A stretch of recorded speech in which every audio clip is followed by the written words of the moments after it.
Hi friends, సీని 30 మినిట్స్లో కాకుండా 1 అవర్లో కాకుండా ఈజీగా క్లియర్గా ఎలా నేర్చుకోవాలో చూద్దాం.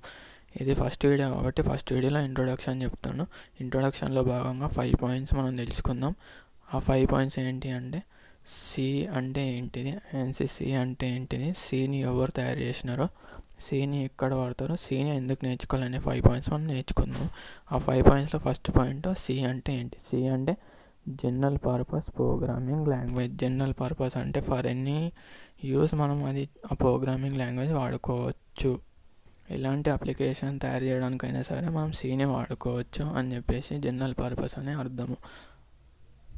నెక్స్ట్, సిస్టమ్కి అర్థమయ్యే లాంగ్వేజ్ ఏంటిదంటే జీరోస్ అండ్ వన్స్. సిస్టమ్కి ఇంగ్లీష్ లాంగ్వేజ్ కానీ తెలుగు లాంగ్వేజ్ అని అర్థం కాదు. సో కాబట్టి మనము ఇంగ్లీష్ లాంగ్వేజ్లో మనం సిస్టమ్తో కమ్యూనికేట్ చేయాలంటే సిస్టమ్కి అర్థం కాదు. కాబట్టి మనకు ఒక మీడియేటర్ అనేది కావాలి. ఆ మీడియేటర్ ఏంటిదంటే ప్రోగ్రామింగ్ లాంగ్వేజ్. ఆ ప్రోగ్రామింగ్ లాంగ్వేజ్లో మనం ఇన్స్ట్రక్షన్స్ రాసి సిస్టమ్కి అర్థమయ్యేలాగా చేస్తామన్నమాట. సెకండ్ పాయింట్ వచ్చేసి వాట్ ఈజ్ ANSYS. ANSYS అంటే standardise version of C. Standardise version of C. దీని గురించి మనం నెక్స్ట్ వీడియోస్లో మనం క్లియర్గా తెలుసుకుందాము. ఇప్పుడు మీకు దీని గురించి చెప్పిన అర్థం కాదు, కానీ డీటెయిల్డ్ ఇన్ఫర్మేషన్ నెక్స్ట్ వీడియోస్లో నేను చెప్తాను దీని గురించి. ప్రస్తుతానికి అయితే ANSYS అంటే స్టాండర్డైజ్ వర్షన్ ఆఫ్ సి అని గుర్తుపెట్టుకోండి. నెక్స్ట్ పాయింట్ వచ్చేసి సిని ఎవరు ఇన్వెంట్ చేసినారు అని చెప్పేసి నెక్స్ట్ పాయింట్. సిని ఇన్వెంట్ చేసింది డెన్నిస్ రిచీ. డెన్నిస్ రిచీని ఫాదర్ ఆఫ్ సి అని కూడా అంటారు. అయితే ఆయన ఫోటోని మీకు ఇప్పుడు చూపిస్తాను, చూడండి. ఈ ఫోటోలో కనిపిస్తాయని డెన్నిస్ రిచీ సి లాంగ్వేజ్ని తయారు చేసింది, కనిపెట్టింది ఈయనని. సి అనేది 1972లో తయారు చేసినాడు, డెన్నిస్ రిచీ తయారు చేసినాడు. ఈ సి అనేది బి లాంగ్వేజ్ నుంచి డెవలప్ చేసింది. అన్ని ప్రోగ్రామింగ్ లాంగ్వేజ్ కంటే ఫస్ట్ వచ్చిన ప్రోగ్రామింగ్ లాంగ్వేజ్ ఆల్గోల్ తర్వాత వచ్చిన లాంగ్వేజ్ BCPL.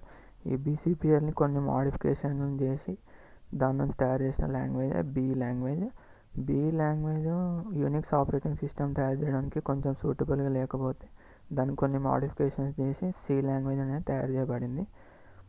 ఆ తర్వాత 1978లో కెర్నింగన్ అండ్ రిచీ ఇద్దరు కలిసి ఒక టెక్స్ట్ బుక్ రాశారు, సి లాంగ్వేజ్ టెక్స్ట్ బుక్. దాని పేరు K&R-C. ఆ తర్వాత 1989లో నేను ఇంతకుముందు చెప్పినాను కదా స్టాండర్డైజ్ వర్షన్ ఆఫ్ సి అని చెప్పేసి ANSYS. అది 1989లో స్టాండర్డైజ్ చేసినారు సిని. 1919లో ISO ఇంకా ANSYS మొత్తం ఇద్దరు స్టాండర్డైజ్ చేసినారు దాన్ని. నెక్స్ట్ 1999లో C99 అనే వర్షన్ రిలీజ్ అయింది. 2011లోనేమో C11 అనే స్టాండర్డైజేషన్ వర్షన్ రిలీజ్ అయింది. Where C is use. Next point where C is use. సిని ఎక్కడెక్కడ వాడతామంటే ఏ అప్లికేషన్స్ డెవలప్ చేయొచ్చు సిని యూజ్ చేసి అని చెప్పేస్తే system applications, next desktop applications, next memory level system level applications తయారు చేసుకోవడానికి, next embedded systems applications, next కొన్ని గేమ్ సాఫ్ట్వేర్స్ కూడా తయారు చేసుకోవచ్చు. నెక్స్ట్ ఆపరేటింగ్ సిస్టమ్స్ తయారు చేయడానికి కానీ device drivers, next IoT applications. కొన్ని IoT అప్లికేషన్స్ కూడా డెవలప్ చేయొచ్చు సితోని. OS డివైస్ డ్రైవర్స్ అనేటివి సిస్టమ్ అప్లికేషన్స్ కిందకి వస్తాయి. క్యాలిక్యులేటర్ అనేటిది డెస్క్టాప్ కావచ్చు, లేదంటే స్టాండర్డ్ అప్లికేషన్స్ కిందకి వస్తుంది. మళ్ళీ వాషింగ్ మిషన్స్, ఓవెన్స్లో సాఫ్ట్వేర్ రన్ అవుతుంది, ఆ సాఫ్ట్వేర్ని ఎంబెడెడ్ అప్లికేషన్స్ కిందకి వస్తుంది. మళ్ళీ 3D గేమ్స్ అలాంటివి సి లాంగ్వేజ్తో చిన్న గేమ్స్ తయారు చేసుకోవడానికి వస్తాయి. ఇంకా చాలా అప్లికేషన్స్ ఉన్నాయి, కానీ ఇక్కడ నేను మెన్షన్ చేయట్లేదు ప్రస్తుతానికి. నెక్స్ట్ పాయింట్కి వెళ్దాము. నెక్స్ట్ పాయింట్ ఏంటంటే why we need to learn C. ఎందుకు నేర్చుకోవాలి అని చెప్పేసి చెప్పుకుందాం. సి ఎందుకు నేర్చుకోవాలి అనేది ఇంపార్టెంట్ పాయింట్ అన్నమాట. మనం ఏ ప్రోగ్రామింగ్ లాంగ్వేజ్ నేర్చుకోవడం కంటే ముందు మనం ఏం చేయాలంటే దాంట్లో 4 ఆస్పెక్ట్స్ మనం చూసుకోవాలన్నమాట. ఆ 4 ఆస్పెక్ట్స్ ఏంటంటే డేటా ఎలా స్టోర్ చేసుకుంటుంది, ఆ డేటా మీద ఆపరేషన్స్ ఎలా పర్ఫామ్ చేస్తుంది, అది ఫ్లో కంట్రోల్ ఎలా చేస్తుంది అనేటివి మనం చూసుకోవాలి. ఇన్పుట్ ఎలా తీసుకుంటుంది, అవుట్పుట్ ఎలా తీసుకుంటుంది, ఫ్లో కంట్రోల్ ఎట్లా చేస్తుంది అనేది చూసుకోవాలన్నమాట. అయితే ఆల్రెడీ ఇందాక చెప్పుకున్నట్లు సి అనేది ఒక ప్రోగ్రామింగ్ లాంగ్వేజ్. అది AT&T బెల్ ల్యాబొరేటరీస్లో తయారు చేయబడింది. AT&T బెల్ ల్యాబొరేటరీస్ USAలో ఉందన్నమాట. Denis Richie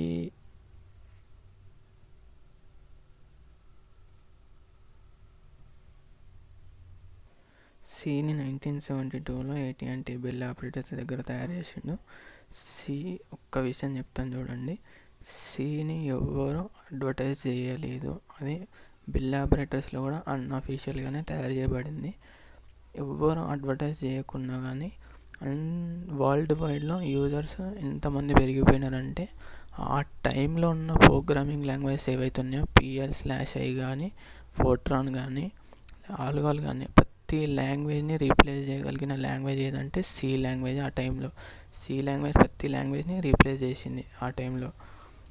plus C language చాలా ఈజీ నేర్చుకోవడానికి, సింపుల్గా ఉంటుంది. సింటాక్స్ కూడా చాలా సింపుల్గా ఉంటుంది. మళ్ళీ ఈ సి ప్రోగ్రామ్ని మీరు కంపైల్ చేసి రన్ చేసే రిజల్ట్స్ అనేటివి కన్సిస్టెంట్గా ఉంటుందంటే ఇక్కడ రన్ చేసిన సేమ్ అవుట్పుట్ వస్తుంది అనమాట. అయితే ఈ మధ్య కాలంలో ప్రోగ్రామింగ్ లాంగ్వేజెస్ని కంపేర్ చేస్తున్నారు కదా, అంటే C++ వచ్చింది, సి పోతుంది, జావా వచ్చింది, C++ పోతుంది, పైథాన్ వచ్చింది, జావా పోతుంది అంటున్నారు కదా. అయితే ఒక చిన్న పాయింట్ చూడండి, ఇప్పుడు మీరు C++ నేర్చుకోవాలన్నా, జావా నేర్చుకోవాలన్నా, పైథాన్ నేర్చుకోవాలన్నా ప్రతి దాంట్లో ఊప్స్ కాన్సెప్ట్స్ అనేవి ఉంటాయి అన్నమాట. అవి అడ్వాన్స్డ్ కాన్సెప్ట్స్. అవి లాంగ్వేజ్ ఎలిమెంట్స్తో డీల్ చేయవన్నమాట. లాంగ్వేజ్ ఎలిమెంట్స్ అంటే వేరియబుల్స్ కావచ్చు, లేదంటే ఫంక్షన్స్ కావచ్చు. ఇవి basic language elements, control statements. ఇవి ఫస్ట్ మనం నేర్చుకున్న తర్వాత అడ్వాన్స్ కాన్సెప్ట్ నేర్చుకుంటే ఈజీగా ఉంటుంది అన్నమాట. అయితే మీరు డైరెక్ట్ ఊప్స్ కాన్సెప్ట్ నేర్చుకుంటే మీకు అర్థం కాదు. కాబట్టి సి నేర్చుకుని ఆ ఊప్స్ కాన్సెప్ట్ నేర్చుకుంటే కొంచెం ఈజీగా అర్థమవుతుంది అనమాట. ఈ లాంగ్వేజ్ ఎలిమెంట్స్ అప్పుడు నేర్చుకోవాల్సిన లేదు, డైరెక్ట్ మీరు అడ్వాన్స్ కాన్సెప్ట్ నేర్చుకున్నా అర్థమైపోతుంది. ఊప్స్ వల్ల అడ్వాంటేజెస్ ఉన్నాయి, కానీ సి నేర్చుకొని ఊప్స్ నేర్చుకుంటే, ఊప్స్ ఫీచర్స్ అలాంటివి నేర్చుకుంటేనేమో చాలా మంచిది. ఎన్క్యాప్సులేషన్ కానీ, పాలిమార్ఫిజం కానీ, ఎక్సెప్షన్ హ్యాండ్లింగ్ కానీ, ఇలాంటివన్నీ కొంచెం అడ్వాన్స్ కాన్సెప్ట్స్.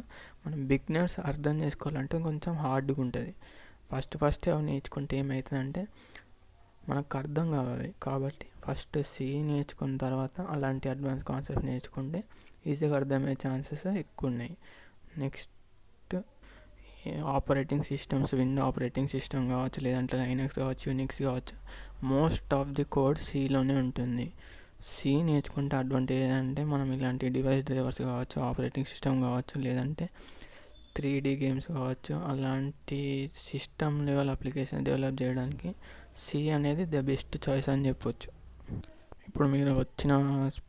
ఇప్పుడు వస్తున్న స్మార్ట్ వాషింగ్ మిషన్స్ కానీ, లేదంటే సెల్ ఫోన్స్ కానీ, అవి అంత స్మార్ట్నెస్ ఉన్నాయంటే దాంట్లో కారణం మైక్రో ప్రాసెసర్ కావచ్చు, లేదంటే ఆపరేటింగ్ సిస్టమ్ కావచ్చు, దాంట్లో రన్ అవుతున్న ప్రోగ్రామ్. ఈ మూడే ఆ స్మార్ట్నెస్కి కారణం.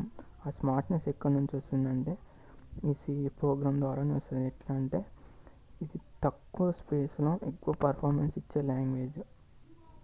ఇప్పుడు ఫర్ ఎగ్జాంపుల్ వాషింగ్ మిషన్ చూసుకుంటేనేమో వాళ్ళు చిన్న మెమరీ ఉంటుంది. ఆ చిన్న మెమరీలో ప్రోగ్రామ్ రన్ అయ్యి కరెక్ట్గా తొందరగా అవుట్పుట్ ఇవ్వాలంటే ఆ తక్కువ స్పేస్లో పర్ఫార్మెన్స్ అనేది ఫాస్ట్ ఉండాలి, స్పీడ్గా ఎగ్జిక్యూట్ కావాలి అనమాట. అలాంటి అప్లికేషన్స్ మనం తయారు చేయాలంటే C is the best choice అని చెప్పవచ్చు. నెక్స్ట్ 3D గేమ్స్ ఉన్నాయన్నమాట కొన్ని. ఇప్పుడు మనం చూసుకుంటే స్పేస్ క్రాఫ్ట్స్ కానీ, బుల్లెట్స్ ఫైర్ చేసేటి కానీ, అది యూజర్ ఎక్స్పెక్టేషన్కి మ్యాచ్ కావాలంటే యూజర్ బుల్లెట్ ఫైర్ చేసినప్పుడు కరెక్ట్గా ఆ బుల్లెట్ ఫైర్ కావాలి, స్పేస్ క్రాఫ్ట్ మూవ్ చేసినప్పుడు స్పేస్ క్రాఫ్ట్ అనేది మూవ్ కావాలి. అలాంటి అంత ఫాస్ట్గా క్లిక్ చేయగానే మూవ్ కావాలి, క్లిక్ చేయగానే ఫైర్ కావాలి. అలా అవ్వాలంటే, అంత ఫాస్ట్గా కావాలంటే సి లాంగ్వేజ్ మనం యూజ్ చేసుకోవాలి.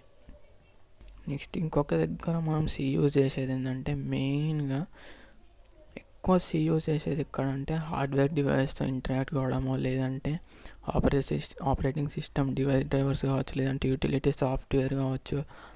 ఎక్కువ హార్డ్వేర్తో ఇంటరాక్ట్ అయ్యే సాఫ్ట్వేర్స్ అన్నీ సితోనే తయారు చేయవలసి వస్తుంది. ఎందుకంటే సిలో ఒక మెయిన్ కాన్సెప్ట్ అనేది ఉంది, పాయింటర్స్ కావచ్చు, అది మెమరీస్తో డీల్ చేస్తుంది అనమాట. ఆ కాన్సెప్ట్ ఫర్దర్గా మనం తర్వాత చూసుకుందాం ఆ కాన్సెప్ట్ ఏందనేది. పాయింటర్స్ మెమరీస్తో డీల్ అవుతాయి అన్నమాట.